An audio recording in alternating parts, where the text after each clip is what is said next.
service social formation de Sinov. Aujourd'hui, nous avons souhaité vous présenter, alors dans un format un petit peu différent des sujets qu'on traite habituellement, une étude qui a été conduite dans le cadre de l'association ADESAT, qui est l'association qui produit un certain nombre d'études autour des thématiques du travail dans la branche et qui également participe au financement des travaux paritaires au niveau de la branche professionnelle des bureaux d'études techniques. En l'occurrence, l'étude dont on va vous parler, qui a été menée par le cabinet Asterès, avait pour objectif de dresser un tableau, faire une photographie du tissu des TPE-PME qui constituent notre branche. Je rappelle qu'il y a à peu près 80 000 entreprises dans notre branche professionnelle, 1 million de salariés, donc un secteur important qui compte au niveau de l'économie, et également une écrasante majorité de TPE-PME, puisqu'on est à peu près à 96% d'entreprises qui ont moins de 20 salariés. Et donc, l'idée, c'était d'avoir pour la première fois une focale qui soit mise vraiment sur ces entreprises, puisque paradoxalement, elles sont plutôt méconnues. Et en tout cas, on dirait une situation assez contrastée en termes d'activité, de taille encore, de répartition sur le territoire et, de, et donc de métiers. Je rappelle aussi que globalement, les entreprises de moins de 50 salariés, c'est aussi 50% de l'emploi dans la branche. Donc, c'est tout à fait conséquent. Et donc, ça méritait qu'on ait encore une fois une attention qui soit portée pour la première fois sur ce type d'entreprises qui sont évidemment très présentes chez Sinov. Donc, j'ai le plaisir d'accueillir pour présenter cette étude Charles-Antoine Schwerer et puis Guillaume Moukala, donc du cabinet Asterès, qui ont conduit ces travaux et qui vont donc vous faire une restitution. Comme à l'habitude, ce que je vous propose, c'est que vous puissiez, au fil de l'eau, intervenir, poser des questions, de telle sorte que vous ayez donc une capacité à réagir, je dirais, un peu en temps réel. Évidemment, on va essayer de réguler un petit peu les questions, s'il y en a beaucoup, mais en tout cas, voilà, sachez que l'idée, c'est que les choses se fassent au fil de l'eau et non pas après un temps de présentation donc qui pourrait être un petit peu un peu long. Donc voilà, je cède la parole tout de suite à Charles-Antoine Schwerer et puis Guillaume Moukala qui vont vous présenter les travaux. Et puis alors vous pouvez intervenir dans le chat, dans la discussion. C'est peut-être ce qui est le plus simple d'ailleurs pour poser vos questions. Puis moi, je les relais au fur et à mesure. Voilà, je vous cède la parole, messieurs.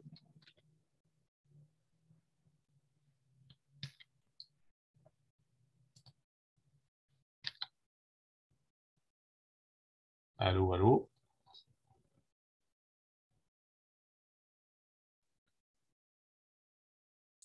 On ne vous entend pas. Voilà, il faut ouvrir les micros. Ouais.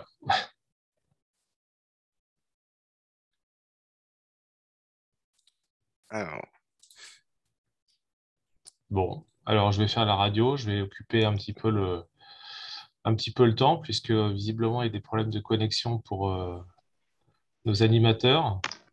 Non, ça y est, Bonjour, c'est bon. je suis désolé, je sais pas, Zoom bloqué, Donc excusez-moi. allons-y, je vous invite à démarrer.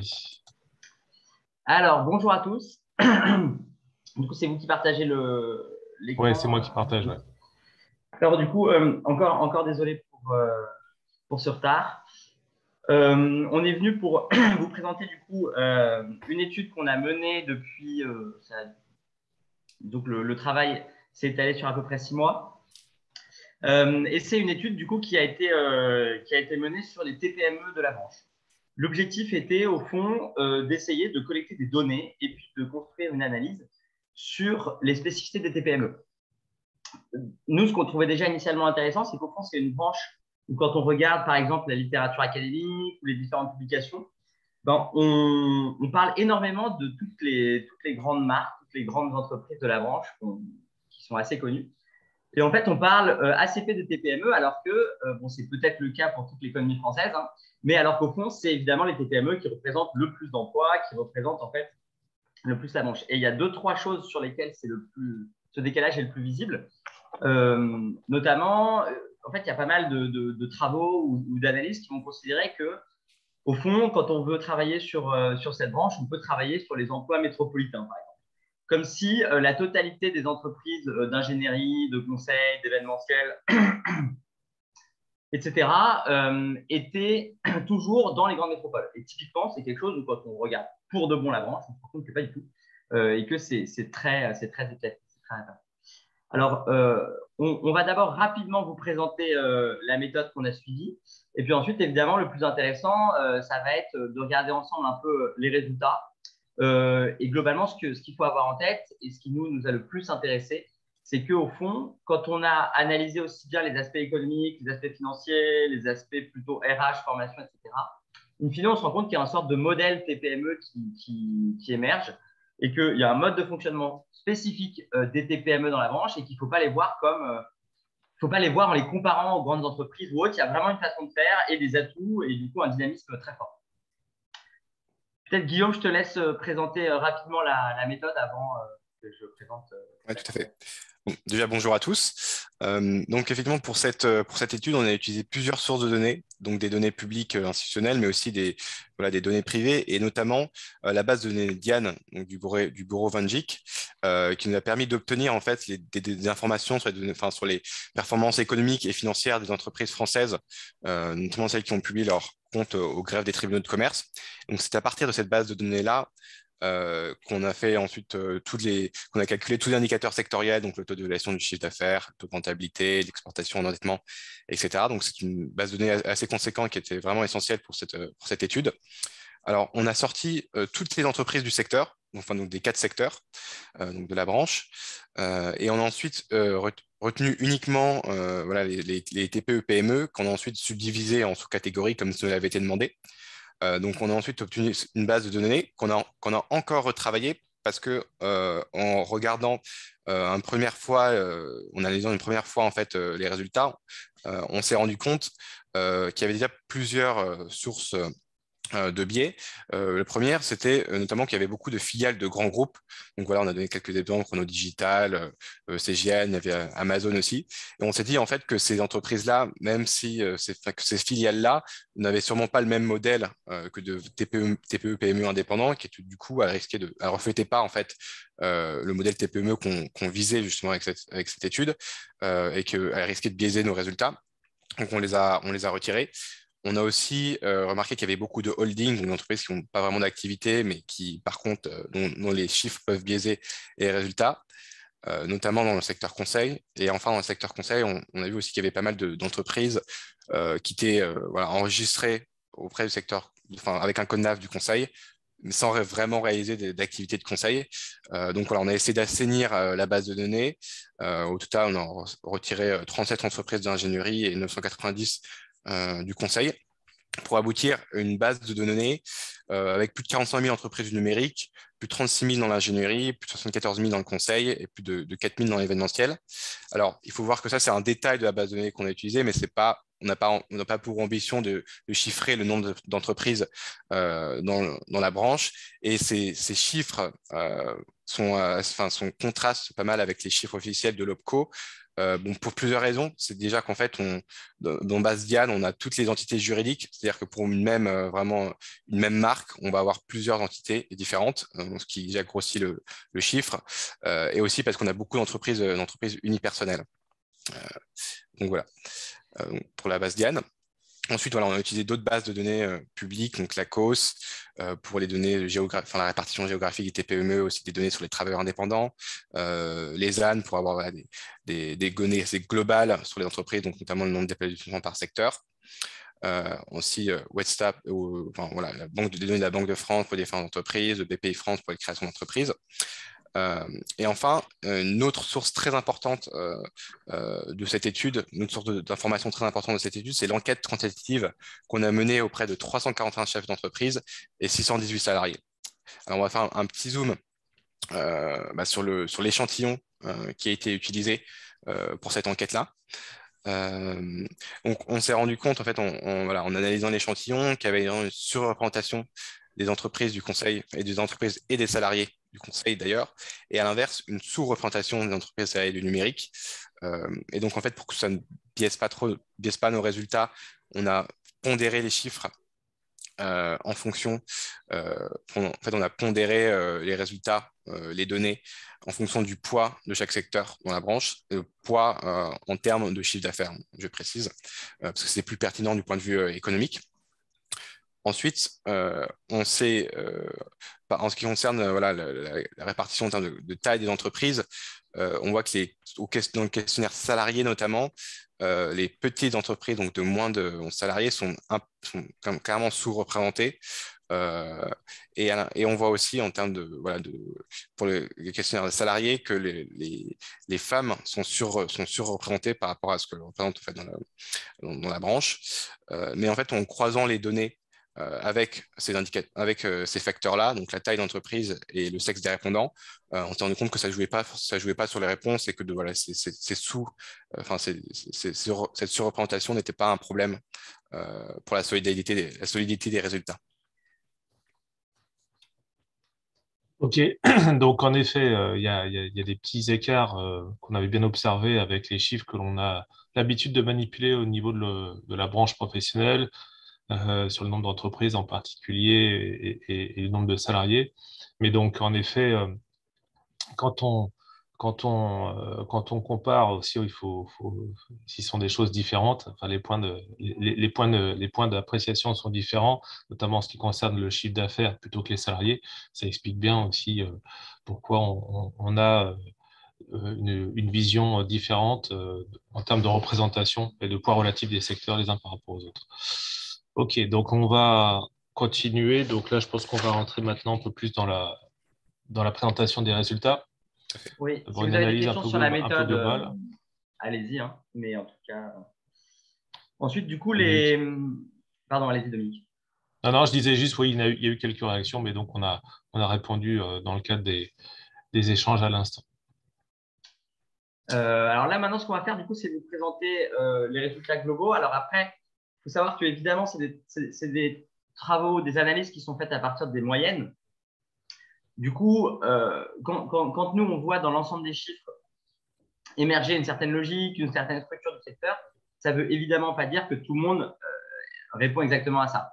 Comme on a quand même une branche avec des entreprises assez disparates, des entreprises parfois très spécialisées, etc., évidemment, là, on vous présente donc la vision d'ensemble avec tout un tas de chiffres issus, je le répète, de moyenne. Et donc, voilà, il ne faut pas se dire, c'est bizarre, mon entreprise ne répond pas exactement à ça. Évidemment, il y a une grande disparité. Mais pour autant, nous, pour analyser beaucoup de secteurs économiques, là, ce qui nous a vraiment paru très intéressant, c'est une sorte de spécificité générale d'émergence d'une sorte de logique d'ensemble que globalement, on peut résumer à partir de différentes idées, mais ce qu'il faut se dire, en tout cas sur les grandes choses peut-être qui nous ont le plus surpris, c'est quand on a mené notre analyse au fur et à mesure, d'abord, un premier élément qui n'est pas du tout évident et qui a sauté aux yeux, c'est que les TPME étaient au moins aussi efficaces et avaient une croissance plutôt supérieure, on en parlera après, à l'ensemble de la branche. Donc ça, déjà, c'est quelque chose de très fort parce que dans l'imaginaire collectif, il y a souvent l'idée que ça serait les grandes entreprises qui seraient toujours les fers de lance d'un secteur, etc.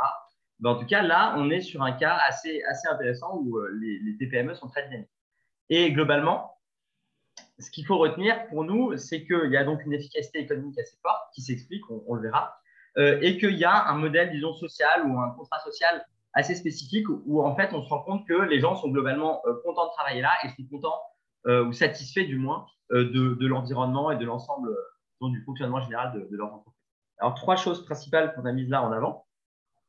La première chose, c'est le positionnement commercial spécifique. Dans les différentes enquêtes et dans ce qu'on a pu regarder, on se rend compte que globalement, on peut juste rester un tout petit peu sur la page précédente. Allez-y, Frédéric, Frédéric Lafage, expliquez votre question, si vous voulez. Parce que je ne vois pas exactement. Excusez-moi. Du coup, vous m'interpellez, donc parce que je voyais dans le chat, ouais, désolé. Ouais. Non, c'était même la question, c'est est-ce que finalement, c'est pas l'inverse? Quand on dit les TPE et PME se trouvent dans la moyenne, voire des grandes. Enfin, encore une fois, les grandes entreprises tirent leur croissance essentiellement d'une croissance externe, d'une part à des rachats entre eux, d'autre part de l'international. Les TPE et PME françaises sont quand même beaucoup plus centrées dans notre branche sur le marché national. Ce sont elles qui sont dynamiques, ce sont elles qui recrutent le plus, celles qui ont un modèle social, à mon avis, beaucoup plus vertueux. Et donc, je posais la question, est-ce que ce n'est pas l'inverse? Est-ce que ce n'est finalement pas les petites entreprises qui tirent la branche vers le haut en termes de croissance? Si, exactement. Oui, c'est ça. Ce que je voulais dire, c'est que pour moi, dans la représentation qu'on peut avoir collectivement ou avant de travailler sur le secteur ou quand on voit juste des articles de presse, etc., en fait, on va toujours parler des grosses boîtes. Alors qu'en effet, c'est plutôt les petites qui sont dynamiques et qui ont un modèle vertueux. C'est ce qu'on va voir après. Donc, premier aspect plutôt commercial. Deuxième aspect, c'est donc cette question du contrat social.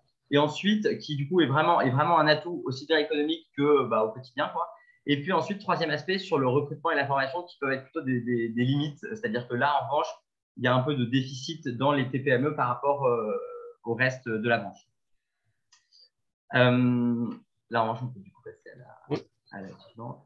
Le premier aspect, c'était le segment commercial. Alors, quand on a demandé aux dirigeants, à travers l'enquête, quels étaient les atouts et les inconvénients d'être une TPME, le seul sujet sur lequel il y en avait une majorité qui considérait que c'était un désavantage, c'était le sujet commercial. Globalement, on avait 46% des dirigeants qui considéraient que l'aspect commercial était un inconvénient. Mais quand on a regardé plus précisément en fait, entre les types d'entreprises, c'était que les TPE qui répondaient ça. C'est-à-dire que les PME de la branche, donc les entreprises un peu plus grosses, ne considéraient pas que le fait d'être une petite entreprise posait un problème commercialement. Donc en fait, ça c'est le premier élément. C'est que au fond, quand on regarde structurellement le secteur, il y a peut-être deux aspects qui vont déterminer cette dimension commerciale. C'est que globalement, il y a beaucoup de ce que nous, en économie, on appelle des asymétries d'information. C'est-à-dire qu'en fait, c'est assez difficile pour le client de savoir avant d'avoir fait travailler son prestataire quelle est sa qualité exacte.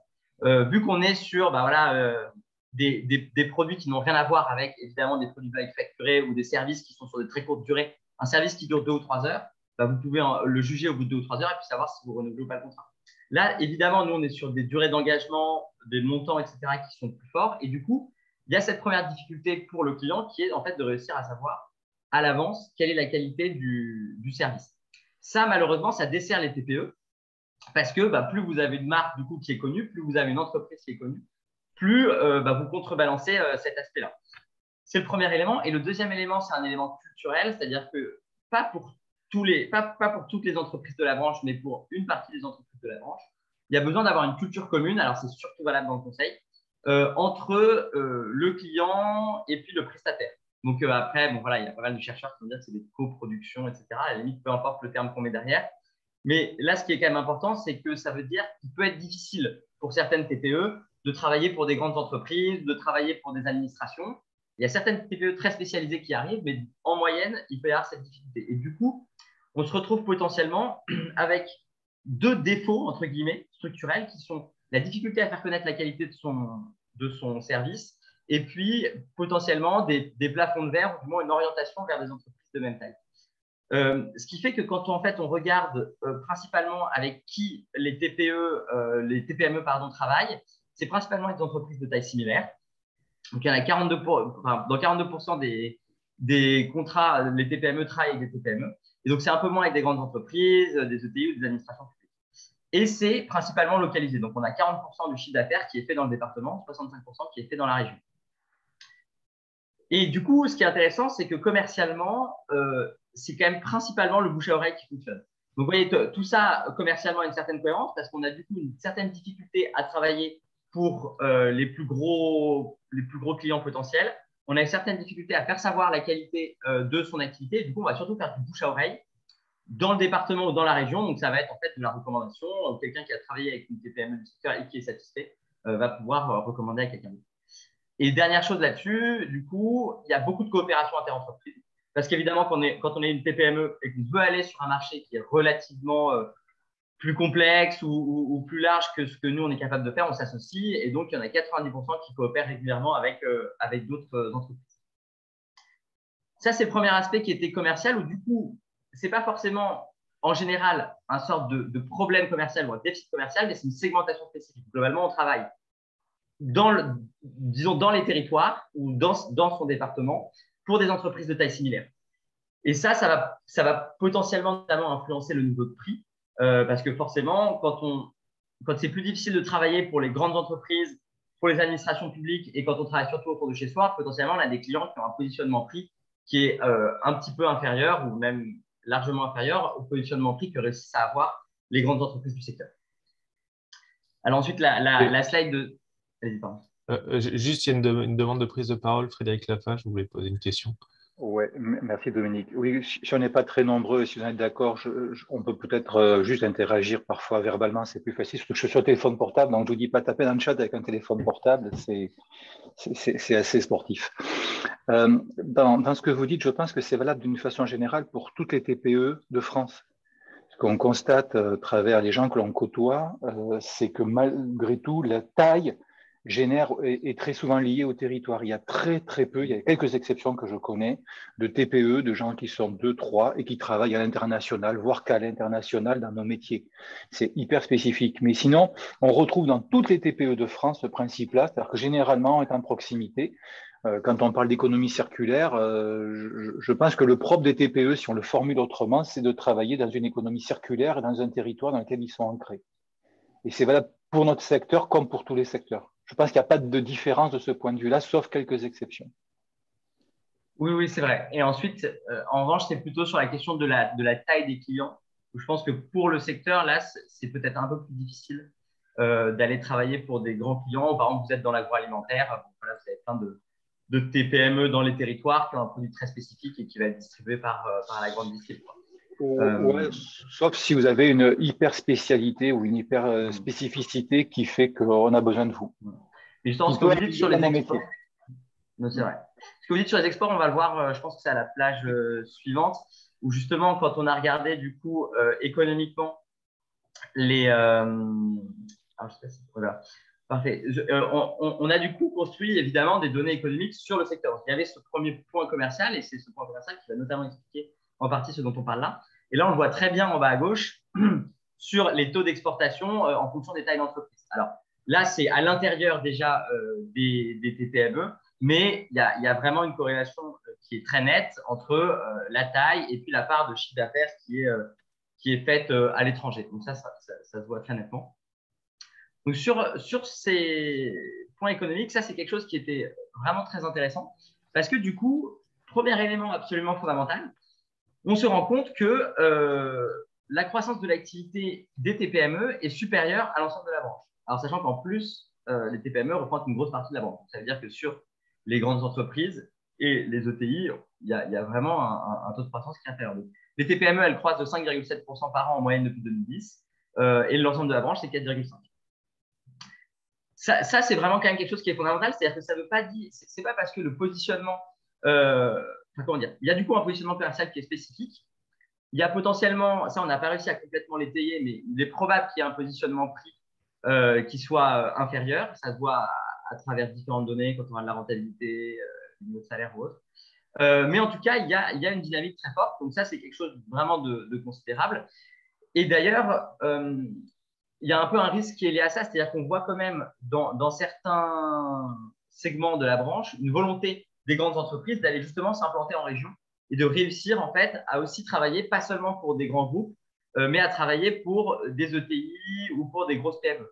Du coup, c'est notamment très visible dans le conseil, où les grandes entreprises de conseil essayent de s'implanter en créant des bureaux dans les métropoles régionales pour réussir à toucher des entreprises qui étaient aujourd'hui plutôt les clientes des PME du conseil. Alors, pour l'instant, c'est quelque chose qui est assez difficile parce qu'ils ont justement des positionnements prix hauts qui ne correspondent pas forcément, donc il y a eu des échecs. Mais voilà, ça, c'est quelque chose d'important. Ensuite, quand on essaye de regarder est-ce qu'il y a une taille de TPME, enfin, est-ce qu'il y a une taille auquel on a plus de croissance ou pas, sincèrement, ce n'est pas très net. Il n'y a pas forcément un lien très clair au sein des TPME entre la taille et la croissance. Et en revanche, il y a quelque chose voilà, qui n'est pas non plus hyper net, mais qui ressort un petit peu, c'est en termes de rentabilité. C'est-à-dire qu'à priori, c'est plutôt les entreprises un peu plus petites qui sont plus rentables. Après, ça peut être dû à des choix de dirigeants, de plus se payer en dividendes ou autres. Et du coup, bon, il ne faut pas non plus surinterpréter ces données-là. Mais en tout cas, dans les chiffres, les entreprises les plus rentables sont plutôt les plus petites. Et donc, dernier élément dont on a déjà parlé, les taux d'export qui sont très nettement liés à la taille. Donc ça, c'était l'aspect économique. On peut dire que du coup, le positionnement commercial, il est efficace au sens où il y a une dynamique de croissance qui est du coup très bonne pour les TPME de la France. Le sujet suivant, du coup, c'est cette question dont on a parlé un petit peu, ce que nous, on a appelé le contrat social. Alors évidemment, on peut appeler ça de différentes façons. Mais au fond, c'est que à travers différents items et différentes données, on se rend compte qu'il y a une satisfaction assez forte des salariés de la branche. Ça se voit à travers plusieurs choses. Ça se voit, par exemple, à travers le fait que quand les salariés venaient d'une autre branche, venaient d'une grande entreprise, aujourd'hui, la plupart, ils disent que s'ils partent, ils voudraient aller dans une TPME. Donc, il y a des petites choses comme ça. Par exemple, quand on demande aux dirigeants s'ils ont envie que leur entreprise croisse jusqu'à devenir une ETI ou une grande entreprise, c'est majoritairement pas le cas. La plupart disent qu'ils veulent majoritairement croître, mais rester une TPME. Quand on demande, par exemple, ça c'est les graphiques que vous avez en bas, les avantages et les désavantages des PME selon les salariés, ils considèrent, alors après c'est les répondants, donc il peut évidemment y avoir des biais dans notre enquête. Peut-être que ceux qui sont très énervés contre leur modèle n'ont pas répondu, je ne sais pas. Mais en tout cas, il y a sur l'autonomie, proximité avec les dirigeants, polyvalence, le sens au travail, la responsabilité, les conditions de travail. C'est une immense majorité qui considère que c'est des avantages. Le seul point sur lequel les salariés considèrent qu'être dans une TPME est un désavantage, c'est la rémunération. Mais ce qui est intéressant, c'est que même s'ils vont considérer que c'est désavantageux, ça c'est un peu compliqué, c'est que c'est désavantageux d'être dans une TPME. Il y a une question, moi je réponds après. Mais même s'ils considèrent que ça peut être un désavantage d'être dans une TPME, ils sont pour autant satisfaits de leur salaire. Donc en fait, ça veut dire qu'ils ont conscience ou ils ont l'impression qu'ils pourraient gagner plus en allant dans une grande entreprise, mais ils ne considèrent pas qu'aujourd'hui, ils sont exploités ou ils ne sont pas assez bien payés. C'est probablement parce que on est dans des tailles d'entreprise où les gens ont peut-être idée plus ou moins du partage de la valeur et du coup, ils considèrent être payés à un niveau qui est juste. Après, sur cette question de savoir est-ce que c'est objectif, est-ce que le fait de dire c'est un désavantage d'être dans une TPME est objectif, on ne dispose pas vraiment de données qui permettent de conclure totalement sur ce sujet de est-ce qu'on est plus ou moins bien payé dans la branche, dans une TPME, dans une grande boîte. C'est-à-dire qu'en fait, il y a différentes sources, différentes enquêtes. On en a beaucoup parlé tout au long de l'étude. Ce qui est sûr, c'est que les TPE sont moins bien, les salariés des TPE sont moins bien payés que les salariés des grandes entreprises. En revanche, pour les PME, pour les plus de 50 salariés, les sources discordent. Donc, on n'est pas forcément en capacité de conclure sur le niveau de salaire comparé dans ces entreprises. Et donc, voilà ce qu'on disait. À l'instant, 71% des salariés s'estiment satisfaits de leur rémunération, alors que c'est 29% dans la branche. Alors qu'ils sont plutôt normalement moins bien payés, qu'ils ont l'impression d'être moins payés. Ça, c'est vraiment quelque chose qui est très intéressant. Puis 75% sont satisfaits de leur position de travail, contre 59% dans la branche. Ces points-là, ils sont intéressants économiquement aussi, parce que évidemment, comme on est dans un secteur de prestations intellectuelles, c'est le salarié qui produit, c'est-à-dire que le fait d'avoir des salariés qui sont satisfaits du contrat social, c'est-à-dire en gros de la totalité des éléments de fonctionnement de leur entreprise, fait que vous avez une productivité qui est bonne. Vous pouvez avoir du coup des turnovers inférieurs, donc des gens qui sont meilleurs dans ce qu'ils font et donc des prestations de qualité. C'est potentiellement une des explications aussi des taux intéressants de croissance, des taux de rentabilité, et qui fait dire que là, on est sur un secteur où le fait d'être une petite entreprise peut avoir beaucoup plus d'intérêt en termes de productivité, en termes de qualité de service que dans d'autres secteurs. Donc, je parlais tout à l'heure des TPME de l'agroalimentaire, on a fait une étude un peu comparable à celle-ci. Il y a le même esprit où en fait les gens ils ne sont pas là seulement pour l'argent, le dirigeant il a une vision qui est plus large qu'une vision purement économique. Mais quand vous êtes dans l'agroalimentaire, évidemment, il y a des économies d'échelle. Quand vous êtes dans l'industrie, il y a des économies d'échelle qui sont pas. Là, ce n'est pas le cas. Et donc là, ça, c'est vraiment un élément qui est d'autant plus intéressant que le secteur est un secteur de service. Alors, je vais juste regarder les questions. Alors, la question, il y a une question sur la taille idéale de l'entreprise pour les salariés. Alors, j'imagine que est-ce que C'est peut-être pas ressorti au travers de l'étude, mais plus globalement, est-ce que c'est quelque chose qui existe, qui est connu? Et d'autre part, sur la rémunération, on parlait de rémunération. Alors, est-ce que vous êtes sur je dirais la rémunération de base ou sur le package? Est-ce qu'on pourrait qualifier le package s'il y a des périphériques de rémunération qui sont intégrés dans cette définition? Alors, Guillaume, je te laisse réagir parce que je ne me souviens plus de la question. Est-ce qu'on avait défini dans notre questionnaire ce qu'on entendait par rémunération ou pas? Est-ce qu'on avait vite compris? On avait parlé de package. Oui, alors dans le questionnaire, on n'avait pas forcément, on l'avait pas défini, on avait juste parlé de rémunération sans être plus précis. Après, quand on parlait des données sur la rémunération des salariés, là, effectivement, on était sur le salaire mensuel net. Après, c'est vrai que dans le questionnaire, du coup, c'est à l'appréciation de enfin, comment les interrogés l'ont compris, effectivement. Si je peux oui. Oui, non, j'allais dire. Juste pour rapport. Ouais, allez-y, je vous en prie, pardon. Non, j'allais juste dire qu'en fait, aussi, sachant que dans le questionnaire, on leur a aussi posé voilà, la question des avantages qu'ils pouvaient avoir aussi. Et en fait, c'est-à-dire sur les avantages des TPME et ensuite les avantages extra au-dessus de la rémunération qu'ils pouvaient avoir. Donc, c'est-à-dire que les deux étaient, enfin maintenant je me rappelle, les deux étaient séparés. Ok. Oui, c'est juste pour apporter un témoignage qui n'a la valeur que du témoignage. Pour avoir des gens qui sont venus chez moi dans de grandes entreprises, les écarts se font moins sur la rémunération nette. Globalement, c'est moins ça sur la rémunération, enfin, quand je dis nette, c'est la rémunération mensuelle hors avantages divers et variés. C'est vraiment sur les certains avantages que peuvent avoir quand il y a des gros CSE, quand il y a des très gros avantages qui sont liés au fait, en particulier pour certains, vous l'évoquez tout à l'heure, et c'est très bien d'avoir dissocié les filiales qui sont des PME, mais qui appartiennent à des unités économiques et sociales de grands groupes, ou même la PME de 50 salariés bénéficie des retombées du groupe de 4, 5, 10 000 salariés. Là, les différences sont très nettes, et elles peuvent être très nettes là-dessus. Mais j'ai la faiblesse de penser qu'effectivement, les écarts en termes de rémunération ne sont pas si différents. Et j'ai beaucoup d'exemples au-delà des miens entre ce que les gens sont payés dans un grand groupe à boulot équivalent et dans une.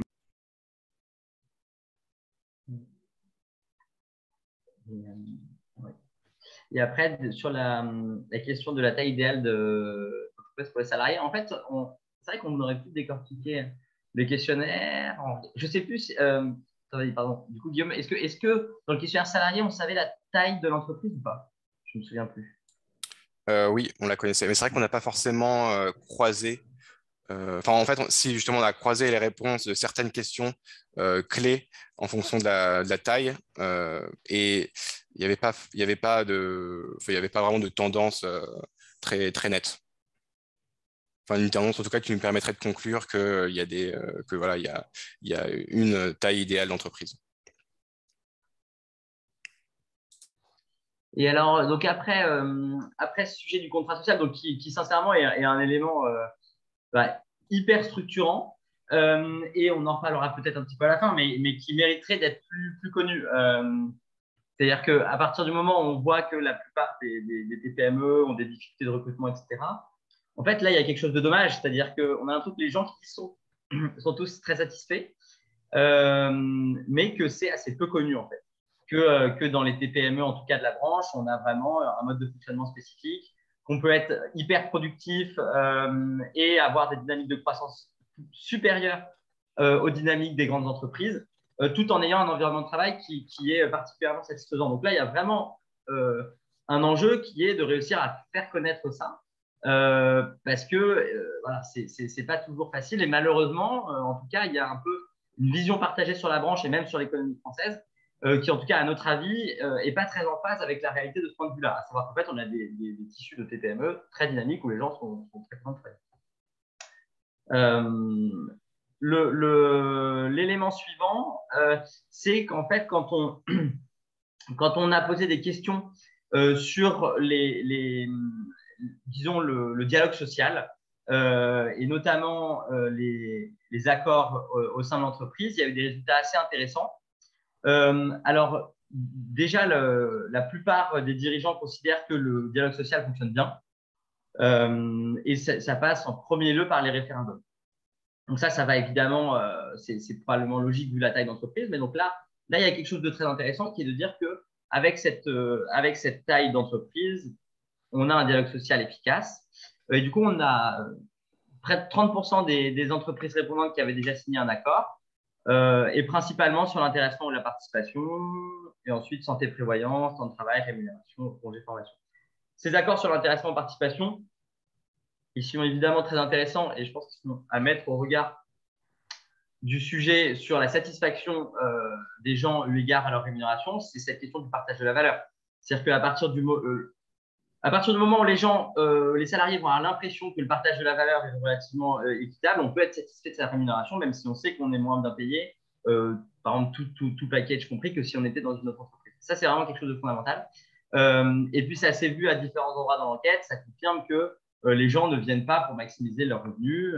Ça, c'est vraiment évidemment c'est un point touche, parce qu'il y a une grosse erreur de l'analyse économique de toujours croire que les travailleurs cherchent à maximiser leurs revenus.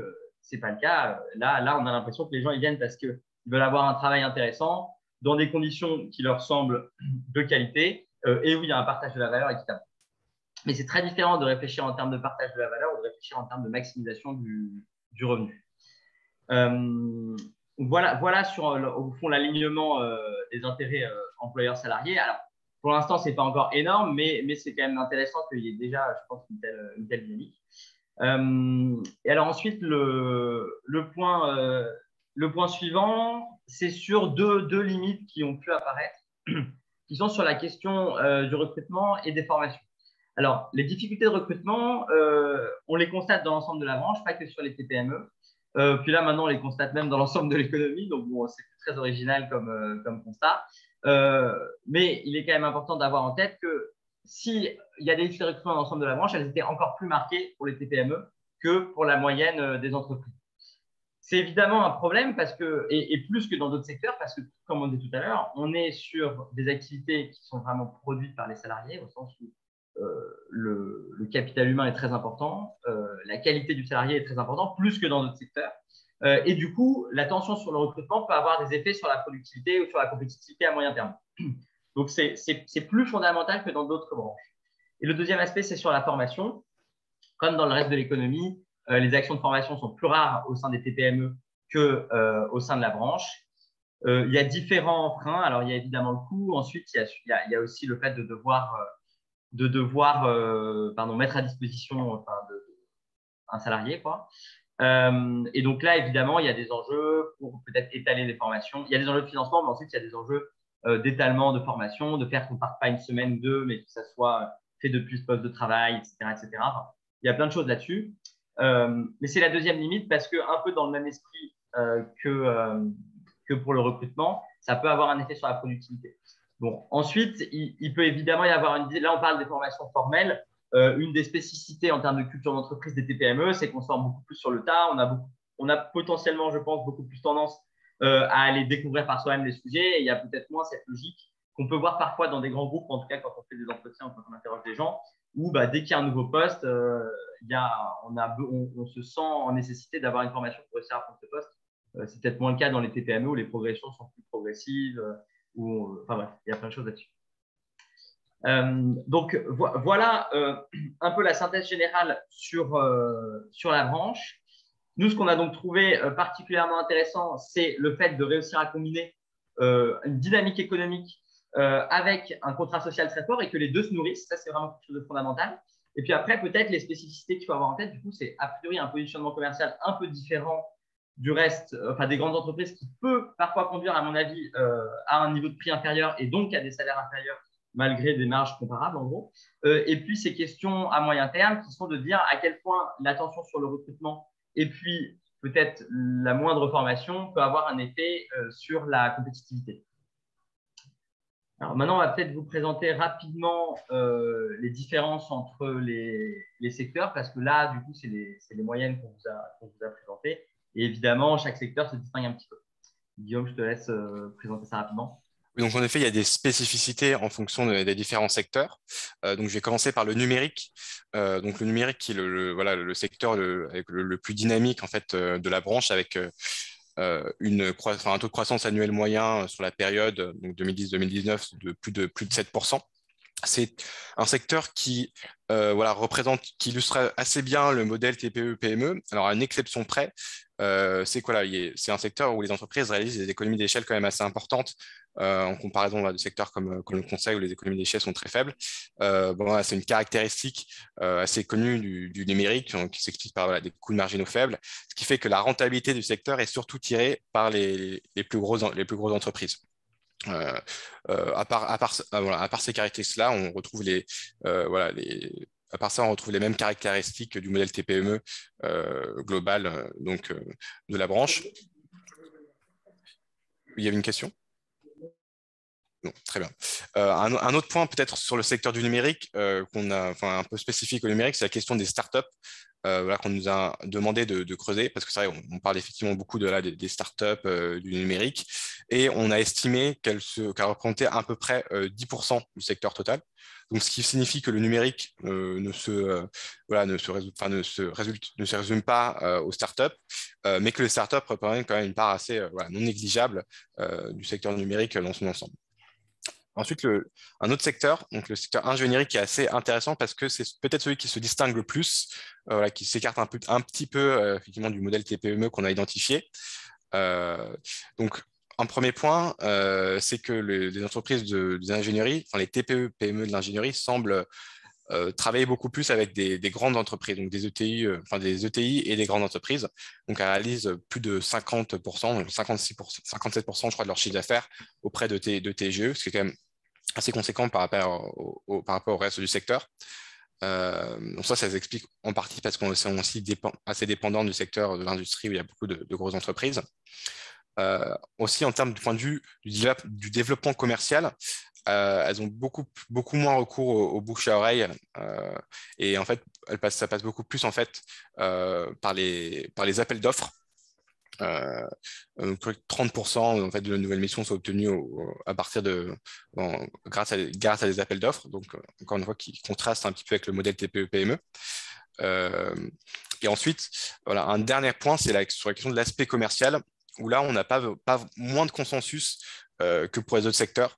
C'est-à-dire que les chefs d'entreprise voilà, ne sont pas unanimes à dire que l'aspect voilà, commercial est un inconvénient plutôt qu'un avantage. Là, sur cette question-là, voilà, les chefs d'entreprise sont plutôt partagés, ce qui est cohérent d'ailleurs avec le fait qu'elles ont beaucoup recours à des appels d'offres. Donc voilà, ce qui explique en fait ce positionnement un peu différent des TPE-PME de l'ingénierie par rapport aux autres secteurs. Enfin, le dernier secteur, c'est celui du conseil, effectivement, qui illustre très bien, pour le coup, le modèle TPE-PME. Donc, les TPE-PME du conseil travaillent beaucoup auprès d'autres TPE-PME. Donc, c'est-à-dire, je crois que voilà, plus de 60%, 62%, je crois, du chiffre d'affaires des TPE-PME du conseil est réalisé auprès d'entreprises de taille similaire, donc des TPE-PME. Donc, il y a ce point-là. C'est aussi un secteur où les économies d'échelle sont très faibles et notamment on note une rentabilité quand même assez importante des plus petites entreprises. Donc voilà sur ces points-là. Et c'est aussi voilà, un secteur où là, pour le coup, les asymétries d'information sont assez importantes, comme pour les raisons que Charles-Antoine a expliquées. Alors, la seule exception de ce secteur-là, c'est qu'effectivement, les entreprises ont apparemment une production beaucoup moins régionalisée. C'est-à-dire qu'elles exportent elles exportent leurs conseils en dehors de la région. Alors que pour l'entreprise du numérique et l'ingénierie, on voit que c'est surtout une production qui est vraiment très ancrée dans le territoire. Voilà pour les spécificités sectorielles. D'ailleurs, sur les emplacements territoriaux, alors on ne les a pas mis dans la présentation, mais dans l'étude, vous avez des cartes. On a fait des cartes en fait avec là où se situaient les entreprises de chaque secteur.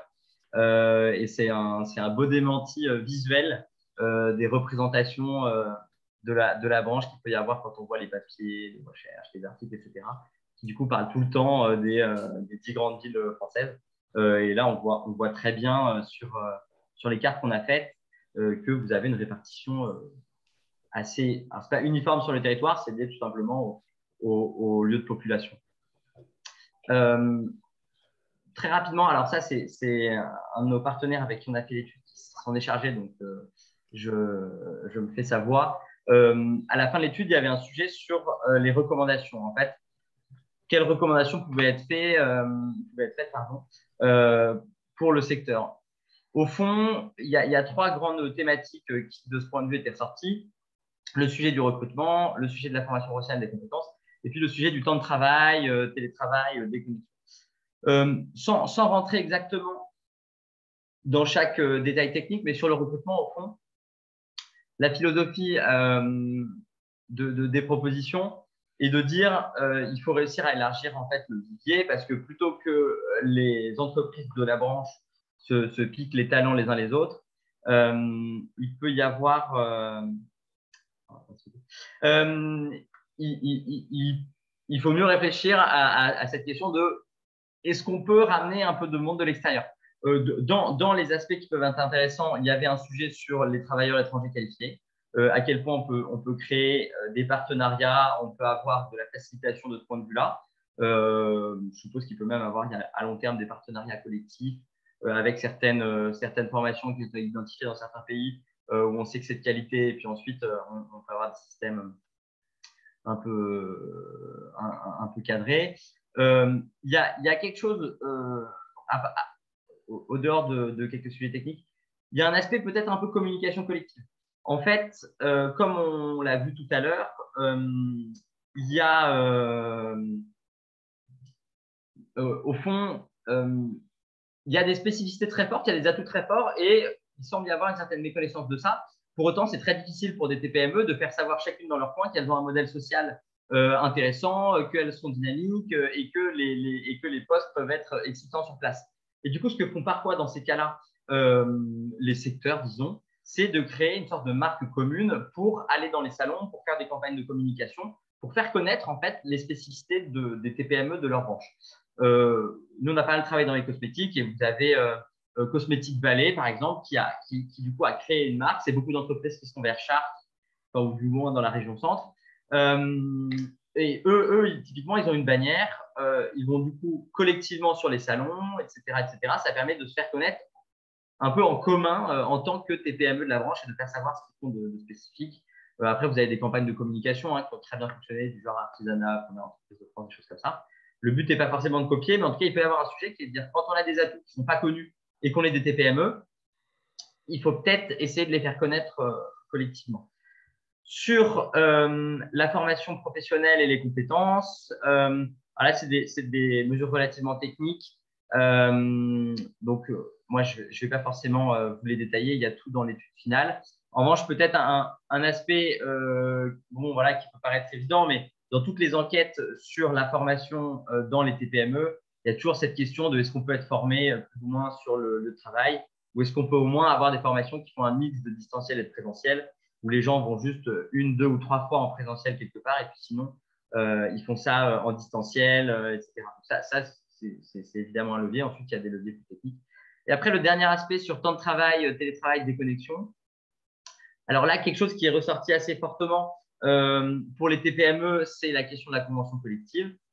C'est du coup à quel point la convention collective est adaptée ou pas à la situation des TPME, et notamment sur la question du forfait jour, du fait de travailler au forfait, de ne pas compter ses heures, où il y a tout un tas de critères qui ne correspondent pas forcément au niveau de revenus et autres dans les TPME. Et donc là, il y avait quand même ce gros sujet qui était de dire, au fond, il y a certains aspects de la convention qui ne correspondent peut-être pas aux TPME, et ça peut être un chantier à ouvrir. Voilà les principales recommandations. Vous avez tout le détail de toute façon dans l'étude. Donc nous pour conclure, on considère le chat. Oui, on a été très agréablement surpris entre guillemets par les résultats de l'étude. On trouve que c'est toujours des études très intéressantes quand en fait il y a une vision du secteur qui ne correspond pas à la réalité, et qu'on arrive, je dis pas qu'on arrive à capter la réalité à travers une étude, mais en tout cas là les grandes conclusions, c'est vraiment de dire il y a plein de pépites du côté des TPME de la branche. il y a même un modèle général qui est très intéressant, qui est cohérent et qui a un intérêt, ça serait quand même très intéressant de le faire savoir, aussi bien pour des sujets de recrutement que même de visibilité générale.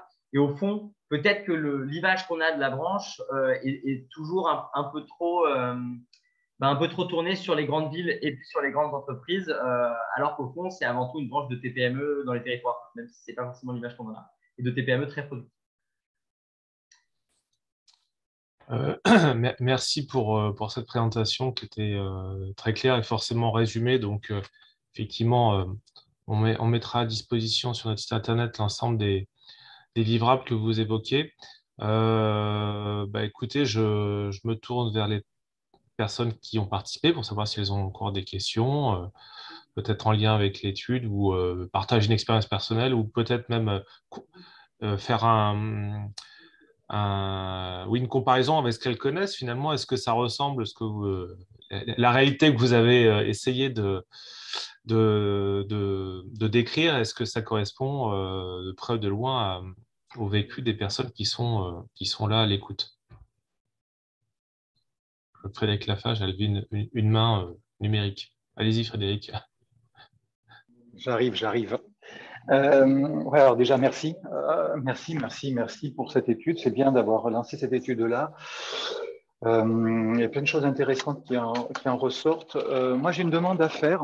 Alors, j'en parlerai au président de la fédération, mais je trouve que ce serait bien que cette présentation que vous venez de faire soit faite de manière beaucoup plus large et en particulier soit faite au cours d'un conseil d'administration de la fédération, parce que je pense que c'est important aussi que l'ensemble des présidents de syndicats et de régions aient le retour de cette étude-là, parce que je pense que c'est extrêmement dimensionnant. Et par rapport à votre conclusion et ce que vous disiez, je pense que s'il y a une bannière qui représente des TPE-PME, c'est bien Sinov.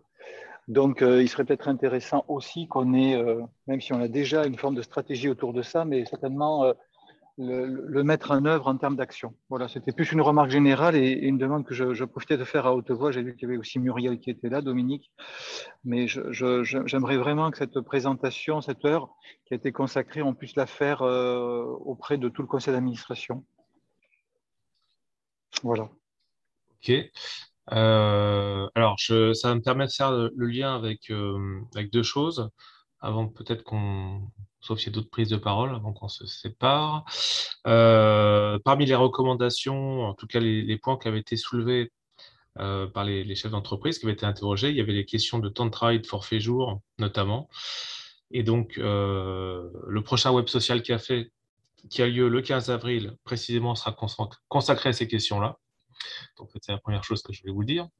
Donc, on met en œuvre les recommandations. En tout cas, on va essayer d'accompagner les chefs d'entreprise sur le sujet.